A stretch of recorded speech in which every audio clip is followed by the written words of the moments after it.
Zara Vex never thought she would end up in chains. But here she was, sitting in the cold metal chair of an interrogation room, her wrists bound by energy cuffs that hummed with power. The room was all white walls and bright lights, designed to make prisoners feel small and helpless. But Zara wasn't the type to feel small about anything. She had been planning this mission for months. The plan was simple: get close to Governor Malik during his visit to the trade station, take him out, and send a message to the Galactic Empire that the outer colonies wouldn't stay quiet forever. It should have worked perfectly. Her team had studied every detail, every guard rotation, every possible escape route, but something had gone wrong, really wrong. Now she was here, waiting for whoever was going to try to break her spirit. She almost laughed at the thought. The Empire had destroyed her home planet 3 years ago, turning green fields and peaceful farms into burning ash. They had taken everything from her, her family, her friends, her entire world. If that didn't break her, nothing would. The door slid open with a soft hiss, and Zara looked up, ready to face whatever Imperial monster they had sent to interrogate her. She expected some cruel old general with cold eyes and a heart made of stone. What she didn't expect was the young man who walked through that door. He was tall and moved with the careful precision of someone trained for battle, but there was something different about him. His uniform was perfectly pressed, his dark hair neat and military short, but when he looked at her she saw something she hadn't expected to see in an Imperial officer's eyes. "That prisoner designation Z4471, he said, his voice formal and controlled. "I am Commander Kai Thorne. I'll be conducting your interrogation." Zara studied his face. He couldn't be much older than she was, maybe 25 or 26. How did someone so young become a commander in the Imperial Navy? Either he was incredibly talented, or incredibly ruthless, maybe both. "Let me guess," Zara said, her voice dripping with sarcasm. "You're here to ask me about my rebel friends, my secret bases, my evil plans to overthrow your perfect little empire." Kai sat down across from her, placing a datapad on the metal table between them. "The Empire is offering you a chance to cooperate. Information about your cell's operations in exchange for a reduced sentence." Zara leaned back in her chair and laughed. It wasn't a happy laugh. Reduced sentence. "That's funny. We both know how this ends, Commander. Your Empire doesn't do mercy." "The Empire believes in justice," Kai said, but even as he said it, something flickered across his face, like he wasn't entirely sure he believed his own words. "Justice. Zara's." The voice got harder. "Is that what you call burning down farming communities, killing families who never hurt anyone? My little brother was only 12 years old, Commander 12, but your Imperial Justice decided he was a threat because he lived in the wrong place at the wrong time." For just a moment, Kai's perfectly controlled expression cracked. She saw something pass over his face, pain, maybe even regret. But then the mask was back in place, professional and cold. "I'm sorry for your loss," he said quietly. "But the Empire's actions are necessary to maintain order across the galaxy." "Necessary?" Zara shook her head. "That's what you people always say. It's necessary to kill children. It's necessary to destroy entire worlds. It's necessary to crush anyone who dares to dream of freedom." Kai was quiet for a long moment, his fingers drumming silently on the table. When he spoke again, his voice was different somehow, less certain. "What would you have us do? The outer colonies have been in rebellion for years. Trade routes are being attacked. Innocent civilians are dying in bombings and raids. Someone has to restore peace." "Peace?" Zara leaned forward, her green eyes blazing. "You call this peace? Your empire rules through fear and violence. People obey because they're terrified, not because they believe in your cause. And your rebellion is different. You tried to eliminate a planetary governor today. How many innocent people could have been hurt in that attack?" Zara felt a flash of anger, but then she stopped. There was something about the way he asked the question. It wasn't accusatory. Exactly. It sounded almost like he genuinely wanted to know. "Malik isn't innocent," she said firmly. "He's the one who gave the order to destroy my homeworld. He's responsible for thousands of deaths.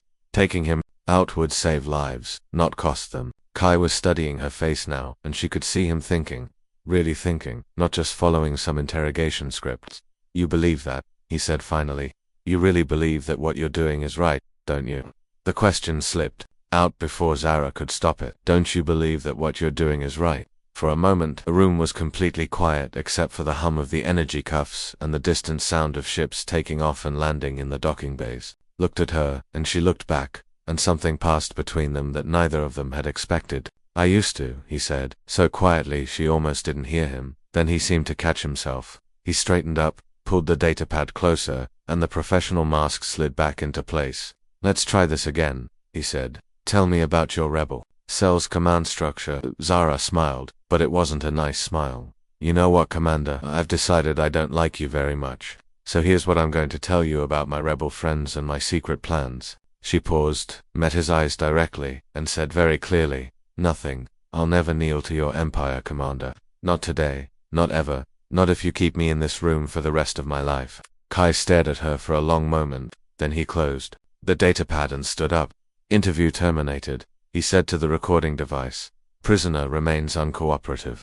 As he walked toward the door, Zara called after him. Hey, Commander. He stopped and turned back. For what it's worth, she said, I don't think you're like the others. That's probably going to be a problem for you. Kai stood there for another moment, something unreadable in his dark eyes. Then he left without saying another word. Alone in the white room, Zara leaned back in her chair and tried to figure out what had just happened. She had expected torture, threats, maybe some kind of mind probe. What she hadn't expected was a conversation that felt almost real. And she definitely hadn't expected to see doubt in an Imperial commander's eyes.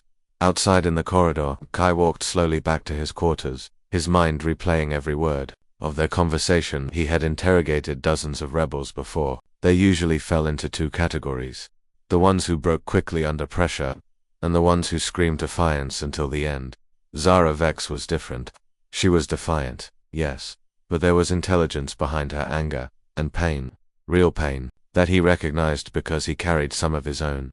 When she had talked about her brother, something inside him had twisted. He thought about his own family, lost in a rebel bombing 2 years ago.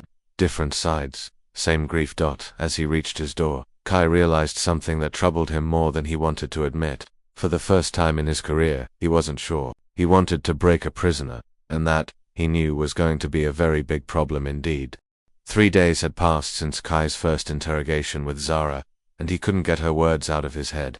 Every time he tried to focus on his other duties, he found himself thinking about the way her eyes had blazed when she talked about her brother, or the quiet sadness that had flickered across her face when she mentioned her destroyed home world. He was reviewing security reports in his office when the alarms started screaming. Red lights flashed throughout the fortress as the automated voice announced, "Security breach in detention level 7. All units respond immediately. This is not a drill." Kai grabbed his weapon and ran toward the detention center, his heart racing. If Zara's rebel friends had come for her, this could turn into a bloodbath. The fortress was one of the Empire's most secure facilities, but he'd learned never to underestimate rebel determination. The corridors were chaos. Imperial troops were running in every direction, shouting orders and trying to coordinate their response. Emergency blast doors were slamming shut throughout the facility, sealing off different sections according to lockdown protocol. Kai reached the detention level just as another alarm joined the first one. This one was different, more urgent, critical. "System failure in sectors 12 through 15, the automated voice announced. Evacuation protocols in effect. All personnel evacuate immediately." The lights flickered and went out, replaced by the dim red glow of emergency power.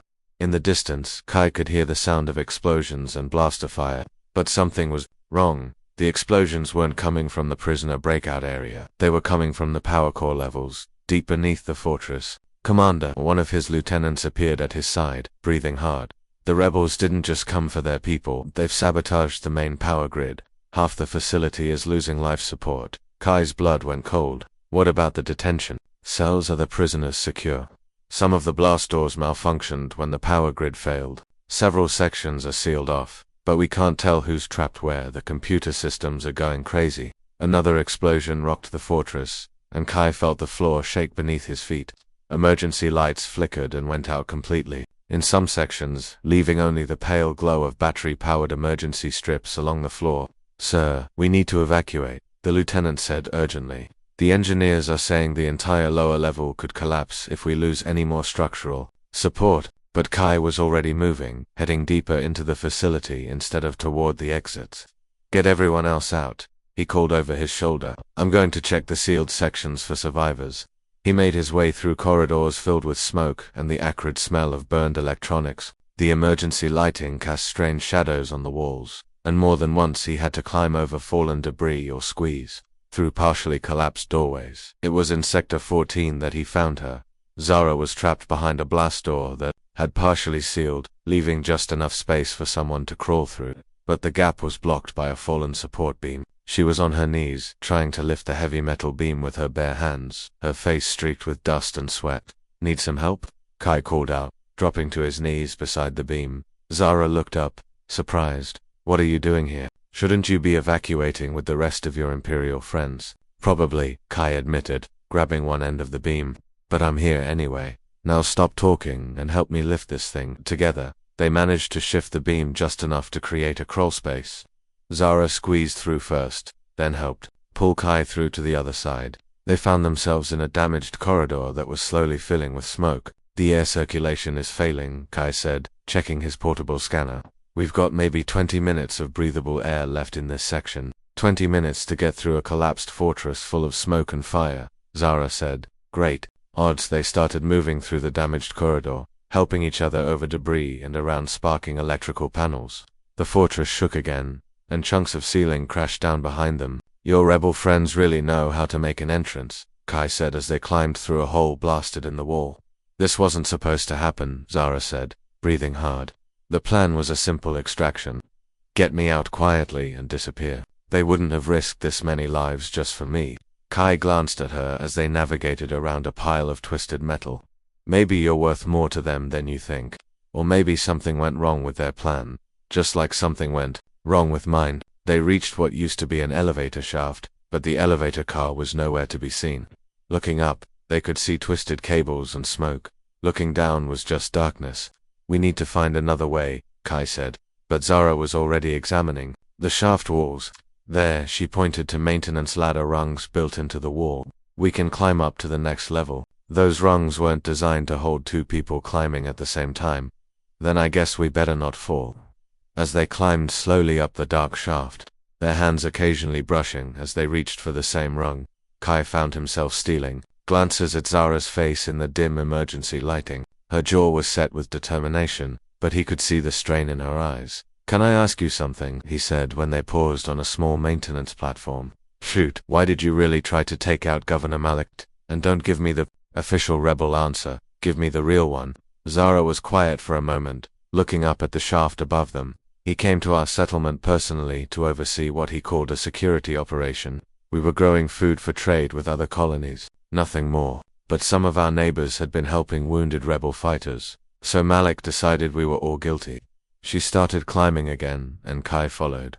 "I watched him give the order," she continued, her voice echoing softly in the shaft. "I was hiding in the grain storage with my brother when the Imperial ships opened fire. Malik stood there the whole time, watching our homes burn, like it was some kind of show put on for his entertainment." "I'm sorry," Kai said quietly. Are you just saying that because we're trapped together and you need my help to get out of here?" Kai stopped climbing and looked up at her.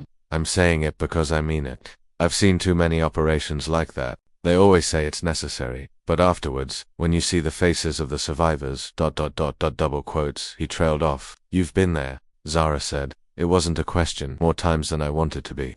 They climbed in silence for a while, both lost in their own thoughts. When they finally reached the next level, they found themselves in a corridor that was damaged but passable. The air was clearer here, and they could see actual daylight filtering through cracks in the outer wall. "This way," Kai said, leading them toward what he hoped was an exit. As they walked side by side through the damaged hallway, Zara glanced at him. "Why did you come back for me? You could have evacuated with everyone else." Kai considered the question. The honest answer was that he didn't really know. Something had driven him to search the sealed sections, something he couldn't quite name. "Maybe because leaving someone to die in a collapsed building isn't the kind of justice I signed up for," he said finally. "Even if that someone is a rebel who tried to assassinate an Imperial governor." Even then, they reached an emergency exit that led to an outside maintenance platform. As they stepped into the fresh air and sunlight, both of them breathing deeply after the smoke-filled corridors, Zara turned to face him. "Thank you," she said simply. "Don't mention it." But as they stood there on the platform, looking out at the rescue ships arriving to help with the evacuation, both of them knew that something had changed between them. They had trusted each other in the darkness, depended on each other for survival. It was hard to see someone as just an enemy after that. The sound of approaching footsteps made them both turn. A squad of Imperial troops was climbing up to the platform, led by Lieutenant Torres, Kai's second-in-command. "Commander Thorn," Torres called out, relief evident in his voice. "Thank goodness you're safe. We thought you might have been caught in the collapse." As the soldiers approached, Kai could see them noticing Zara, recognizing her as the rebel prisoner. Their hands moved toward their weapons. "The prisoner was trapped in the same section," Kai said quickly. "I retrieved her during the evacuation." Torres nodded, but his eyes stayed on Zara with obvious suspicion. "We'll take her back to a secure holding cell immediately." As the soldiers moved to escort Zara away, she caught Kai's eye one more time. "Commander," she said. "Yes, that thing I said about you being different from the others. I was right, wasn't I?" Before Kai could answer, she was being led away by the guards, but her words stayed with him long after she disappeared from sight, and he found himself wondering what it meant that a rebel prisoner could see something in him that he wasn't sure he could see in himself. After the prison break incident, everything changed between Kai and Zara, though neither of them wanted to admit it. Kai found himself making small adjustments to Zara's detention conditions. He told himself it was for practical reasons. A cooperative prisoner was easier to work with than a hostile one, but deep down he knew that wasn't the whole truth. Her cell now had better lighting, and somehow decent food started appearing at mealtimes instead of the usual grey protein paste. When she requested reading materials, Kai found himself approving access to the facility's digital library. These weren't the actions of a by-the-book Imperial commander, and he knew it. Their interrogation sessions had transformed into something neither of them had expected. What started as hostile questioning had become long conversations about philosophy, justice, and the nature of freedom. Zara would challenge Kai's beliefs about the Empire, while he would question her methods of resistance. "Do you really think bombing supply convoys is going to change anything?" Kai asked during one of these sessions, leaning back in his chair. The formal interrogation equipment sat unused between them. "Do you think crushing entire planets under your boot is going to bring peace?" Zara shot back, but there was less anger in her voice than there used to be. "At least when we strike military targets, we're fighting soldiers, not farmers. Some of those convoy pilots are just trying to feed their families. They're not the enemy." Zara was quiet for a moment, considering his words. "You're right," she said finally. "I've always hated that part of it. But when the Empire gives us no other choice, there's always another choice." "Is there?" Zara looked at him intently. "What choice did my people have when your ships appeared over our settlement? What choice did my 12-year-old brother have when the bombs started falling?" Kai felt that familiar twist in his chest whenever she mentioned her family. "I don't know," he admitted, "but I know that violence only creates more violence. I've seen it too many times." "Then why do you serve an empire built on violence?" It was a question that had been keeping Kai awake at night more and more often. "Because I thought I could make a difference from the inside. I thought I could help create a better way, and have you created a better way?" Kai was quiet for a long time. "I'm starting to think the system might be too broken to fix from within." These conversations revealed sides of themselves that neither had expected to share. Zara told him about her life before the rebellion, how she had wanted to be a terraforming engineer, helping to create new worlds where people could build better lives. She shared her love of ancient poetry from Earth, reciting verses that spoke of hope and renewal. Kai, in turn, opened up about his own struggles with the Empire's methods. He told her about missions that had left him questioning everything he thought he believed in, about the growing disconnect between the ideals he had been taught and the reality he witnessed every day. "I used to think the Empire was bringing order to chaos," he said one evening as the artificial day cycle dimmed the lights in the interrogation room. "Now I wonder if we're just replacing one kind of chaos with another." "The difference," Zara said softly, "is that our chaos comes from people fighting for their freedom. Your order comes from people being too afraid to fight back." It was during one of these late evening conversations that everything changed. Kai had just received new orders that made his blood run cold. Zara was to be transferred to Facility X7, a black site interrogation center where the Empire's most brutal techniques were employed. That night, Kai did something he had never done before. He visited Zara's cell outside of official interrogation hours, slipping through the corridors during a gap in the security patrol schedule. "We need to talk," he said quietly, standing just outside the energy barrier that contained her cell. Zara looked up from the book. She had been reading a collection of poetry from her home world that he had somehow managed to find in the archives. "This is a surprise. Social calls aren't exactly standard Imperial procedure." Nothing about this situation is standard. Kai glanced around to make sure they were alone. I received new orders today. You're being transferred. Where? Facility X7. The book slipped from Zara's hands. She knew that name. Every rebel knew that name. It was where prisoners went when the Empire had given up on getting information and decided to focus on breaking spirits instead. When she asked, her voice steady despite the fear he could see in her eyes. 3 days. They stared at each other through the energy barrier, both understanding what this meant. At X7, there would be no more conversations, no more philosophical debates, no more discovering that the person on the other side might not be so different after all. Why are you telling me this? Zara asked. Kai stepped closer to the barrier, his voice dropping to barely above a whisper. Because somewhere along the way, I stopped seeing you as just a prisoner, and I realized that some things matter more than following orders. Zara stood up slowly and walked to the barrier. They were now only inches apart, separated by the crackling energy field. What are you saying, Kai? It was the first time she had used his name instead of his rank, and hearing it from her lips made something inside his chest tighten. I'm saying that I think I've been fighting for the wrong side, he said, and I'm saying that I don't want them to break you. Zara reached out, her hands stopping just short of the energy barrier. Kai found himself reaching out to their hands, almost touching through the field that separated them. If you help me, Zara said quietly, there's no going back. You'll be branded a traitor. They'll hunt you for the rest of your life. I know you'll lose everything. Your rank, your position, your entire life. I already lost the most important thing, Kai said, his eyes meeting hers. I lost my faith in what I was fighting for. Everything else is just details. For a moment, they stood there in the dim light of the detention level, two people from opposite sides of a war who had found something unexpected in each other. Neither of them spoke, but both understood that everything was about to change. There's something else, Kai said finally. Something I need you to know before we do this. What I think I'm falling in love with you, he said, the words coming out in a rush.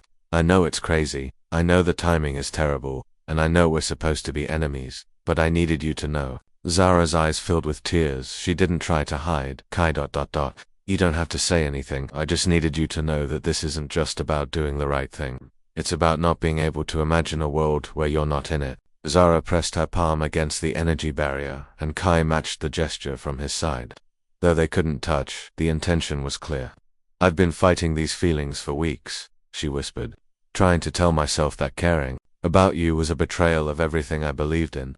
But the truth is, my heart was already yours before I even knew your name. I was just too stubborn to admit it. The escape plan was supposed to be simple. Kai would disable the security systems during the night shift change, when guard coverage was at its lightest. He would unlock Zara's cell, and they would make their way to the shuttle bay where he had already prepared a small transport ship. From there they would disappear into the contested territories between Rebel and Imperial space. But nothing ever goes according to plan. Lieutenant Torres had been watching Kai more closely than either of them realized. The commander's behavior had changed over the past few weeks. His reports were less detailed. He spent too much time in the detention levels, and Torres had noticed the subtle improvements to the rebel prisoners' conditions. On the night of the planned escape, Torres was waiting. Going somewhere, Commander. Torres stepped out of the shadows near Zara's cell, his weapon drawn and pointed at Kai's chest. Kai's hand froze over the cell controls. Behind him, he could hear Zara's sharp intake of breath. Lieutenant, you're not supposed to be on duty tonight. Funny thing about that, Torres said, his voice cold. I started wondering why you kept volunteering for extra shifts down here, why you were so interested in our rebel prisoner. So I decided to do a little investigating. Torres pulled out a small recording device and activated it. Kai's own voice filled the corridor. I think I'm falling in love with you. Kai's heart sank as he realized how completely they had been betrayed. How long have you been recording us? Long enough to know that you're a traitor to the Empire, Torres said. Long enough to know that you've been compromised by rebel propaganda, and long enough to know that you're planning to help a terrorist escape. She's not a terrorist, Kai said firmly. She's a freedom fighter. Same thing, from where I'm standing. Torres activated his communicator. Security team to detention. Level 7, we have a situation. But Kai wasn't going to go down without a fight. In one smooth motion, he lunged forward, knocking Torres's weapon aside and driving his shoulder into the lieutenant's chest. They crashed into the wall, grappling for control of the blaster. Kai. Zara shouted from behind the energy barrier. The controls. Still wrestling with Torres, Kai managed to slam his fist into the cell control panel. Sparks flew, and the energy barrier flickered and died. Zara was free. The sound of running boots echoed through the corridors as the security team responded to Torres's call. Kai finally managed to pin Torres against the wall, but he could hear voices getting closer. "We need to go," Zara said urgently, appearing at his side. "Now." But Torres wasn't finished. As they turned to run, he pulled a backup weapon and fired. The blast caught Kai in the shoulder, spinning him around and sending him crashing to the floor. "Kai." Zara dropped to her knees beside him, pressing her hands against the smoking wound in his shoulder. "I'm okay," he gasped, though his face was pale with pain. "We have to keep moving." Torres was raising his weapon for another shot when Zara moved. She grabbed a piece of debris from the damaged corridor and threw it with perfect accuracy, catching Torres in the head and sending him stumbling backward. "Can you what?" she asked Kai. "Do I have a choice?" They ran through the corridors as alarms began blaring throughout the facility. Kai's shoulder was on fire, but adrenaline kept him moving. Behind them, they could hear the security teams spreading out, trying to cut off their escape routes. "The shuttle bay is this way," Kai said, leading them down a maintenance corridor that was rarely used. But when they reached the shuttle bay, their worst fears were confirmed. The area was swarming with Imperial troops, and their escape ship was surrounded. "They knew," Zara said bitterly. "Torres must have figured out our whole plan." Kai leaned against the wall, his injured shoulder bleeding through his uniform. "There's another way. The emergency pods on level 12. They're not much, but they might get us off the station." They made their way through service tunnels and maintenance shafts, moving slowly because of Kai's injury. Several times they had to hide while search teams passed by, and Kai could feel himself getting weaker from blood loss. "You're not going to make it much further," Zara said, when they stopped to rest in an abandoned storage room. "I'll make it," Kai insisted, though they both knew he was struggling. "Why are you doing this?" Zara asked, suddenly. "Really? You could have stayed quiet, kept your position, lived a comfortable life serving the Empire. Why throw it all away for someone like me?" Kai looked at her in the dim light filtering through the ventilation grate. Her face was streaked with dust and worry, her clothes torn from crawling through maintenance tunnels, but he had never seen anything more beautiful. "Because living a comfortable life built on other people's suffering isn't really living at all," he said. "And because when I look at you I see the kind of person I want to be. Someone who fights for what's right, even when it's dangerous, even when it costs everything." Zara took his uninjured hand in both of hers. "And when I look at you, I see proof that people can change, that there's hope for something better than this endless war." They could hear search teams getting closer, their voices echoing through the corridors outside their hiding place. "Whatever happens next," Kai said, "I want you to know that meeting you changed everything for me. You showed me who I really want to be. We're going to get out of this," Zara said firmly. "Both of us, together." But even as she said it, could hear the security teams closing in, and both of them knew that their chances of escape were getting smaller by the minute. The emergency pod wasn't designed for long-distance travel, but it got them off the station and into hyperspace before the Imperial ships could intercept them. Kai passed out from blood loss during the jump, and Zara had to pilot the tiny craft to a neutral medical station on the edge of known space. For 3 days, she sat by his bedside in the station's small medical bay, watching machines keep him stable while doctors worked to repair the damage from Torres's blaster. She had plenty of time to think about what they had done, what they had lost, and what they might be able to build together. When Kai finally woke up, his first words were, "Did we make it?" "We made it," Zara confirmed, squeezing his hand. "We're safe. For now." "For now is all we ever get," Kai said with a weak smile. "What's our situation?" Zara updated him on everything that had happened while he was unconscious. The Empire had declared him dead rather than admit one of their commanders had defected. The rebels were suspicious of her relationship with an Imperial officer, though some of the more moderate leaders were willing to listen. "So we're homeless," Kai said. "Not homeless," Zara corrected. "Free." As Kai recovered, they began to plan their next move. The medical station was full of refugees from both sides of the conflict, Imperial civilians fleeing rebel attacks, rebel sympathizers escaping Imperial crackdowns, and ordinary people who just wanted to live their lives in peace. "Look at them," Zara said one day as they watched families from different worlds sharing meals and helping each other in the station's common area. "They're not thinking about politics or war, they're just trying to take care of each other." "Maybe that's the answer," Kai said thoughtfully. "Maybe instead of trying to win a war, we should be trying to help people remember what they're fighting for." The idea grew from there.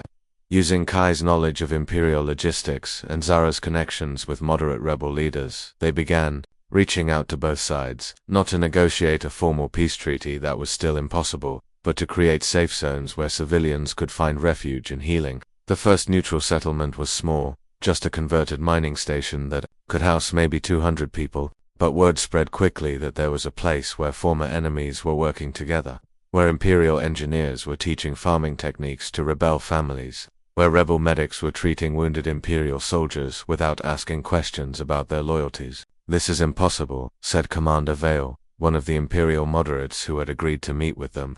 "You're asking people who have been trying to destroy each other for years to suddenly become neighbors." "We're not asking them to forget the past," Zara replied. "We're asking them to choose a different future." The settlement grew. More stations joined their neutral network. Imperial defectors and rebel deserters found new purpose helping civilian refugees. Children who had known nothing but war began to play together while their parents slowly learned to see past old prejudices. It wasn't easy. There were setbacks, betrayals, attacks from extremists on both sides who saw their peace efforts as a threat, but for every step backward, they seemed to take 2 steps forward. The real test came when they were invited to address a joint assembly of rebel leaders and Imperial moderates, the first such gathering in over a decade. Standing before the assembled delegates, Zara felt the weight of everything that had brought them to this moment. 6 months ago, I was a rebel fighter who believed that violence was the only answer to injustice, she began. I was captured by an Imperial commander who believed that order could only come through the Empire's control. We were supposed to be enemies. We were supposed to hate each other. She paused, looking out at the faces in the audience, some skeptical, some hopeful, all of them tired of war. Instead, we found something neither of us expected. We found that underneath our uniforms and our allegiances, we were just 2 people who wanted the same thing. A galaxy where children could grow up without fear, where families could live in peace, where differences could be settled with words instead of weapons. Kai stepped forward to join her at the podium. "I once said I would never kneel," Zara continued, "and I won't. Not to tyranny, not to hatred, not to those who would keep us divided by the mistakes of the past. But I will kneel beside anyone willing to build something better than what we've torn down." The assembly voted to establish formal neutral zones throughout the galaxy, places where the work of peace could continue even while the larger conflict raged on. It wasn't the end of the war, but it was the beginning of something new. Later that evening, as they stood on the observation deck of their settlement watching ships arrive with new refugees and volunteers, Kai took Zara's hand. "Do you ever regret it?" he asked. "Everything we gave up to get here." Zara smiled, thinking about how far they had both come from that first day in the interrogation room. "My heart was already yours before I even knew your name," she said, repeating the words she had spoken to him that night in the detention center. "I was just too stubborn to admit that love and rebellion could be the same thing. And now I know that the greatest rebellion of all is choosing to love instead of hate, to build instead of destroy, to hope instead of despair." She squeezed his hand. "We may have lost everything we thought we wanted, but we found everything we actually needed." In the distance, they could see the lights of new construction projects, medical centers and schools rising where once there had been only military installations. Former enemies were working side by side, creating something that belonged to neither the Empire nor the Rebellion, but to the future they were building together. Zara had never knelt to any power that sought to control her, but she had learned something even more important. Sometimes the greatest strength comes not from standing alone in defiance, but from reaching out your hand to someone who was supposed to be your enemy, and choosing to rise together instead.